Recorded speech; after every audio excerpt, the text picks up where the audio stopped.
Elisha grey மற்றும் Graham bell ஆகிய இருவரும் ஒரே சமயத்தில்தான் தொலைபேசியை கண்டுபிடித்தார்கள்.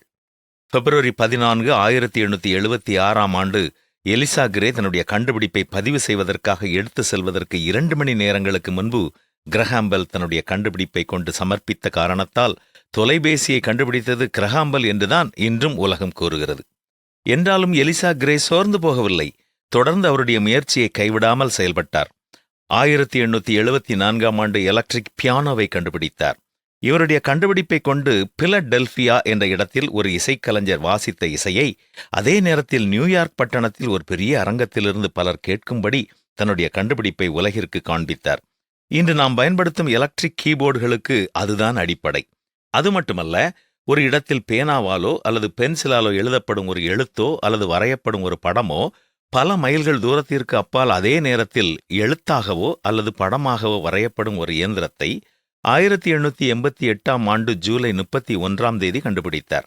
இதுதான் பின் நாட்களில் மிக அதிகமாக பயன்படுத்தப்பட்ட ஃபேக்ஸ் இயந்திரத்திற்கான அடிப்படை.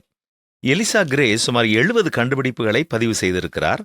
2 மணி நேரங்கள் பிந்தியதால் உலக புகழ் அவருக்கு கிடைக்காவிட்டாலும் உலகம் இன்றும் பயன்படுத்தும் பல முக்கியமான பொருட்களுக்கு அவர்தான் அஸ்திவாரமிட்டார் என்றால் அது மிகையாகாது.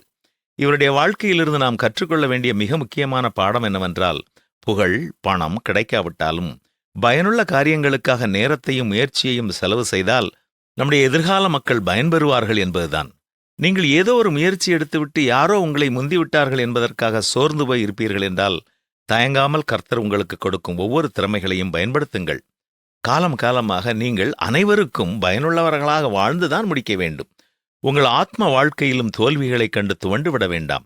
நீதிமான் 7 முறை விழுந்தாலும் எழுந்திருப்பான் என்றும், பின்னானவைகளை மறந்து முன்னானவைகளை நாடி கிறிஸ்து இயேசுவுக்குள் தேவன் அழைத்த பரம அழைப்பின் பந்தய பொருளுக்காக இலக்கை நோக்கி தொடர்கிறேன் என்றும் பரிசுத்த வேதம் கூறுவது போல இன்றும் தொடர்ந்து துணிந்து முன்னோக்கிச் செல்லுங்கள். என்ன செல்வோமா?